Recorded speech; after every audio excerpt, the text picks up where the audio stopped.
Just after 6 p.m. today, we received a call that we had a 15-year-old shot in the 19,000 block of Shaner. Officers made the location. We found that we had one female who was shot in the arm. That female was 15 years old. She was rushed to an area hospital. We started to process the scene to try to get some information. What we can determine so far, and again, this is preliminary information, is that our victim, along with another female, were supposed to meet up here to fight. When they came up here to fight, someone brought a gun. It's unclear who brought that gun. It's unclear who fired the shot and how the 15-year-old female was injured. We're still trying to develop that. We do have 2 individuals detained.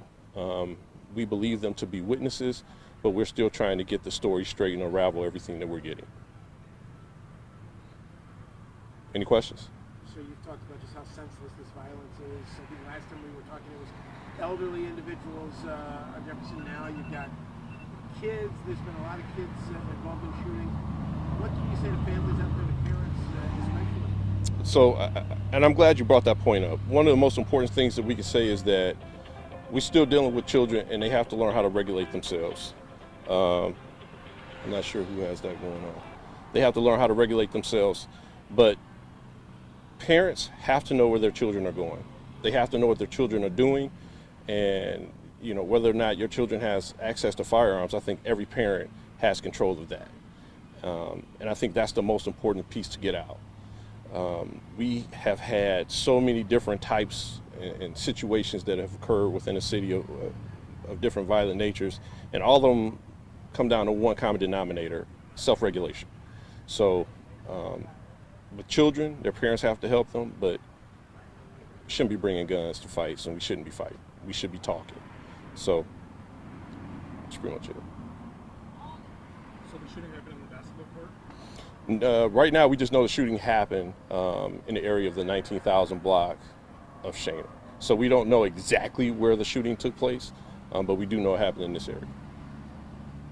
This is not 3 days ago there was another shooting on the west side in a playground. Can you just talk about, playground violence that we've seen and, how you guys are looking at that? Well, the one thing that I can say is we 100% have stepped up our patrols, especially in the summer. We have our beefed up patrols going around on the Fridays and Saturdays, and we have different specialized operations that are going throughout the week. So we do have an answer for the violence, but some things you can't stop, and it's a full community effort that's going to have to take place for the violence to stop.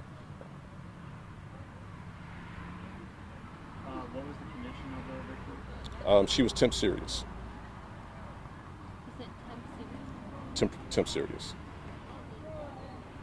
there any aspect of this that's social media related, do you think? So there may be. We don't know how they came to meet here. We don't know if that was by phone or how that came about. But again, this is early in the investigation, and we'll determine that as we continue with this investigation.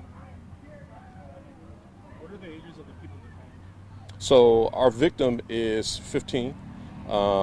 We have 2 detained. We're not going to give their information out yet because they may not have anything to do with this. They just may be the witnesses. Can you say if are they young? They're adolescents as well. All right. Thank you, guys. Thank you, sir. Thank you.